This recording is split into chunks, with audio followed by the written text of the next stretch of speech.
सनातन ज्ञान पॉडकास्ट में आपका स्वागत है।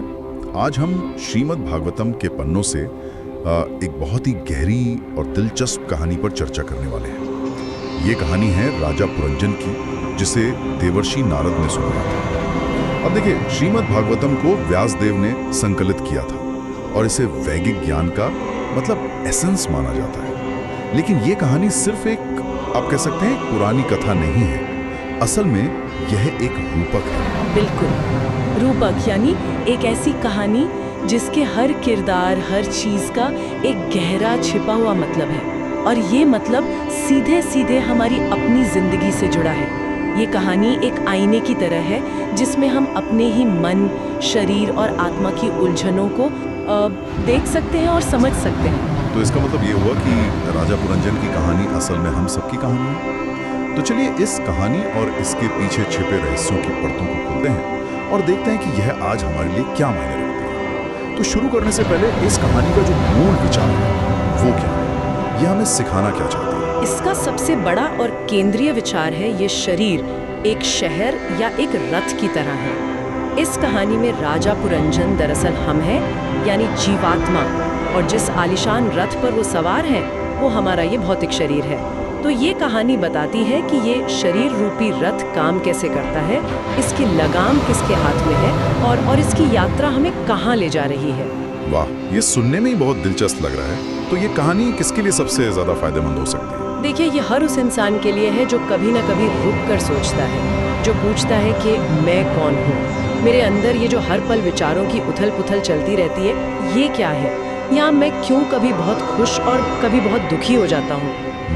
खास तौर पर आज की इस भागदौड़ भरी जिंदगी में जो लोग खुद को फंसा हुआ, भटका हुआ या दिशाहीन महसूस करते हैं, उनके लिए ये कहानी एक तरह का नक्शा, एक गाइड बुक बन सकती है। बिल्कुल सही कहा। तो चलिए अब इस नक्शे को खोलते हैं। कहानी शुरू होती है जब राजा पुरंजन एक शानदार रथ पर बैठकर शिकार के लिए निकलते हैं। यहीं से ये रूपक खुलना शुरू होता है ना? हाँ बिल्कुल, यहीं से एक एक करके सारे रहस्य सामने आते हैं।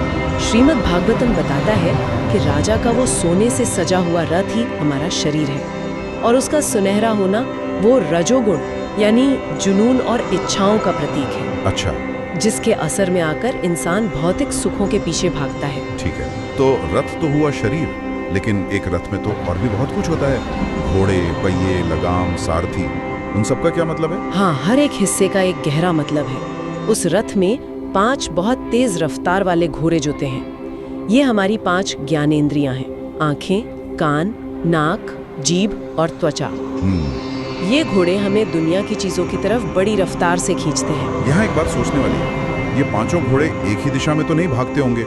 आंखें कुछ और देखना चाहती हैं, जुबान कुछ और चखना चाहती है, कान कुछ और सुनना चाहते हैं। इस कहानी में लगाम है, अगर वो मजबूत ना हो तो ये रथ 5 अलग अलग दिशाओं में खिंचकर बिखर जाएगा। मतलब जिसे हम आज मल्टीटास्किंग या डिस्ट्रैक्शन कहते हैं। हाँ, वो असल में इन अनियंत्रित घोड़ों की खिंचतानी है। और रथ के पहिए, उनका क्या?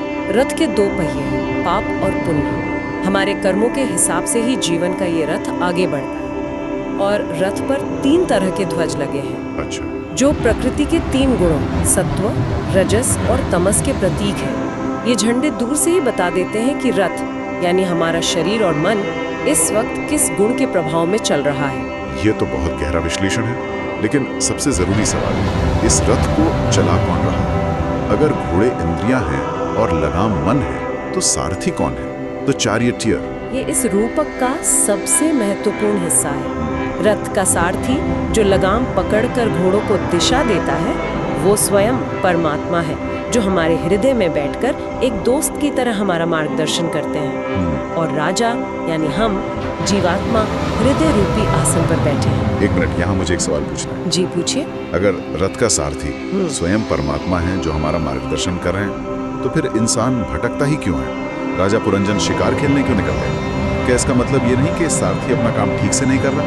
ये बहुत ही बेहतरीन सवाल है। देखिए, सारथी यानी परमात्मा हमें सही गलत का संकेत देते हैं, जिसे हम अंतरात्मा की आवाज कहते हैं। लेकिन उन्होंने लगाम यानी मन हमारे हाथ में भी दे रखी है। अच्छा, जीवात्मा के पास अपनी इच्छा करने की स्वतंत्रता है, फ्री विल।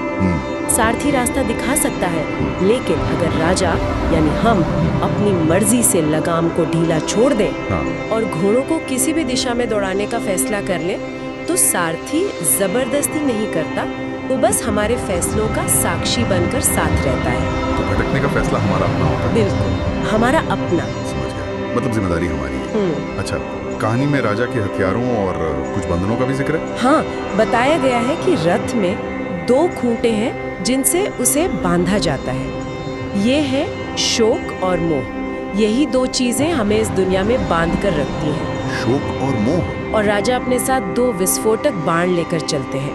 ये अहंकार के प्रतीक है। पहला है अहंता, यानी मैं ये शरीर हूँ, और दूसरा है ममता, यानी इस शरीर से जुड़ी हर चीज मेरी है। आज की सेल्फ ब्रांडिंग और पर्सनल इमेज वाली दुनिया में तो ये अहंता और ममता के बाण और भी ज्यादा घातक हो गए हैं। बिल्कुल, बहुत ज्यादा। तो राजा पुरंजन इन अहंकार के बाणों को लेकर उस जंगल में पहुंचते हैं जिसका नाम पंचप्रस्थ है। ये जंगल क्या है? पंचप्रस्थ यानी 5 विषयों का जंगल। ये हमारी 5 इंद्रियों के विषय हैं: रूप, रस, गंध, स्पर्श और शब्द। तो मतलब ये वही दुनिया है जिसमें हम रहते हैं? हाँ बिल्कुल वही।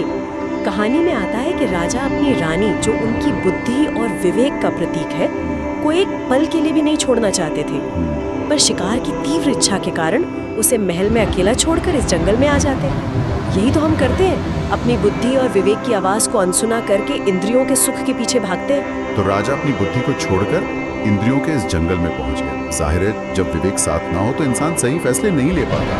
तो उन्होंने वहाँ ऐसा क्या किया जिससे कहानी ने गंभीर मोड़ ले लिया? उन्होंने वहाँ एक आसुरी वृत्ति अपना ली। उनका हृदय कठोर और निर्दयी हो गया।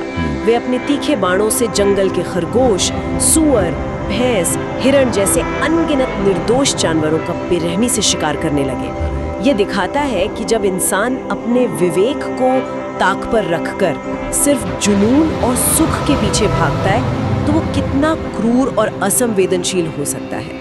वो अपने ही आनंद के लिए दूसरों को कष्ट देने लगता है। लेकिन राजा तो एक धार्मिक व्यक्ति थे, तो क्या इसका मतलब है कि शास्त्रों में शिकार या इस तरह की हिंसा की अनुमति है? नहीं, स्रोत में इस बात को बहुत साफ तौर पर समझाया गया है। वेदों में कुछ खास यज्ञों में पशु बलि का उल्लेख मिलता है, लेकिन वो सिर्फ उन लोगों के लिए एक नियमन, एक रेगुलेशन है जिनमें मांस खाने की इच्छा बहुत प्रबल है। अच्छा, एक तरह का कंट्रोल। हाँ बिल्कुल। इसका मकसद हिंसा को बढ़ावा देना नहीं, बल्कि उस इच्छा को एक नियम के दायरे में बांधकर धीरे धीरे व्यक्ति की चेतना को ऊपर उठाना है। जो भी व्यक्ति नियमों के बाहर जाकर मनमाने ढंग से हिंसा करता है, वो कर्म के बंधन में बुरी तरह फंस जाता है। तो राजा पुरंजन के साथ आगे क्या होता है? क्या वे हमेशा शिकारी करते रहते हैं? तब उन्हें अपने घर, अपने महल की याद आती है। यह इस बात का प्रतीक है कि जब इंसान भौतिक सुखों के पीछे भागते भागते पूरी तरह निचोड़ जाता है, थक जाता है, तब उसे अपनी असलियत, अपनी अंतरात्मा, अपने विवेक की याद आती है। और घर लौटकर भी क्या बातें हैं? क्या उनकी रानी, उनका विवेक उनका इंतजार कर रही होती है? नहीं, वे देखते हैं कि उनकी रानी उनसे बेहद नाराज है। वह जमीन पर बिना किसी श्रृंगार के एक सन्यासिनी की तरह बिखरे बालों में पड़ी हुई है। अरे, तो इसका मतलब है कि जब हम अपनी गट फीलिंग या विवेक को नजरअंदाज करके कोई गलत काम करते हैं, तो हम असल में अपनी ही बुद्धि को नाराज कर रहे होते हैं। ये तो हम सब हर रोज अनुभव करते हैं। बिल्कुल, वो नाराज रानी हमारी ही उपेक्षित अंतरात्मा है, जो उदास और निष्क्रिय पड़ी है। वाह! ये देखकर राजा पुरंजन व्याकुल हो जाते हैं। उनका दिल बैठ जाता है। उन्हें अपनी गलती का गहरा एहसास होता है कि उन्होंने अपनी सबसे अच्छी साथी, अपनी बुद्धि की कितनी बुरी तरह उपेक्षा की है। वाह, ये तो बहुत गहरी बात है। तो फिर राजा क्या करते हैं? अपनी नाराज बुद्धि को मनाते कैसे? पहले तो राजा मीठे शब्दों से, चापलूसी से रानी को मनाने की कोशिश करते हैं, क्योंकि स्रोत बताता है कि वे इसमें माहिर थे। लेकिन जब रानी का गुस्सा शांत नहीं होता, तो उनका अहंकार टूट जाता है। वे रानी के पैर छूते हैं, उन्हें अपनी गोद में बिठाते हैं और पूरी विनम्रता से माफी मांगते हैं। इसका आध्यात्मिक महत्व क्या है? पैर छूना। इसका प्रतीक बहुत गहरा है। जब व्यक्ति को अपनी गलती का एहसास होता है, तो उसे अपना अहंकार छोड़कर विनम्र होना पड़ता है। अपनी बुद्धि और विवेक को फिर से जगाने के लिए समर्पण करना पड़ता है। अच्छा, ठीक वैसे ही जैसे कोई शिष्य गुरु के चरण छूकर ज्ञान पाने की प्रार्थना करता है। ये पश्चाताप और विनम्रता ही आध्यात्मिक रास्ते पर वापसी का पहला कदम है। ये अद्भुत है। चलिए अब इस कहानी से मिलने वाली सीख को आज के जीवन से जोड़ते हैं। इससे हम अपने रोजमर्रा के जीवन के लिए क्या व्यावहारिक सबक ले सकते हैं? सबसे पहली और सबसे बड़ी सीख है आत्म जागरूकता, यानी सेल्फ अवेयरनेस। हमें अपने शरीर को सचमुच एक रथ की तरह देखना शुरू करना चाहिए। हमें हर दिन खुद से पूछना चाहिए, आज मेरी ये इंद्रियों के घोड़े किधर भागे? क्या मेरी मन की लगाम मजबूत थी या ढीली?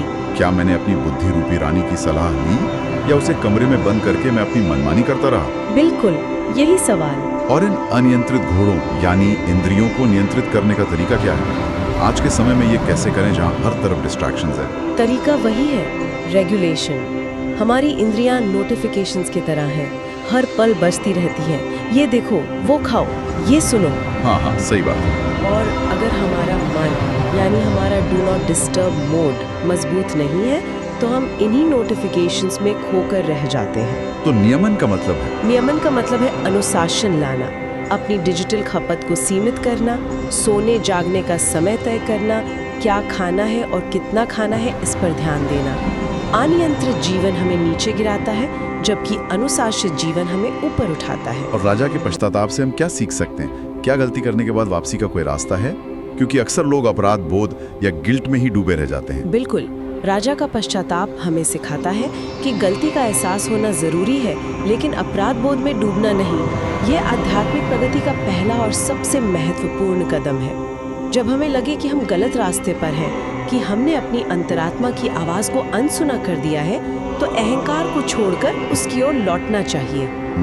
विनम्रता से अपनी गलतियों को स्वीकार करना और उन्हें सुधारने की कोशिश करना ही हमें सही रास्ते पर वापस लाता है। ये कहानी यही उम्मीद देती है कि वापसी का दरवाजा हमेशा खुला है। तो इस अद्भुत चर्चा के अंत में अगर हमें मुख्य शिक्षाओं को कुछ बिंदुओं में समेटना हो तो वे क्या होंगी? निश्चित रूप से इस कथा से हमें कुछ बहुत जरूरी सूत्र मिलते हैं। पहला, शरीर एक साधन है, साधन है। ये शरीर एक गाड़ी की तरह है जिसे हमें अपनी मंजिल तक पहुंचने के लिए इस्तेमाल करना है, न कि गाड़ी को ही मंजिल समझ लेना है। दूसरा शायद ये होगा कि विवेक ही हमारा सबसे सच्चा साथी है। हमारी बुद्धि, हमारी अंतरात्मा की आवाज वही रानी है जो हमारा भला चाहती है। उसकी उपेक्षा करने से जीवन की दिशा भटकना तय है। बिल्कुल। तीसरा, इंद्रियों पर नियंत्रण जरूरी है। अनियंत्रित इंद्रियां मतलब वो घोड़े हमें विनाश के जंगल में ले जाती हैं। मन रूपी लगाम से उन्हें काबू में रखना ही समझदारी है, वरना जीवन की यात्रा दुखद हो जाएगी। चौथा सूत्र मैं जोड़ना चाहूंगा, कर्म के नियम से कोई बच नहीं सकता। मनमाने ढंग से किए गए कर्म हमें बांधते हैं, जबकि अनुशासित और विवेकपूर्ण कर्म हमें धीरे धीरे आजादी की ओर ले जाते हैं। और पांचवा और सबसे आशावादी सूत्र, वापसी का रास्ता हमेशा खुला है।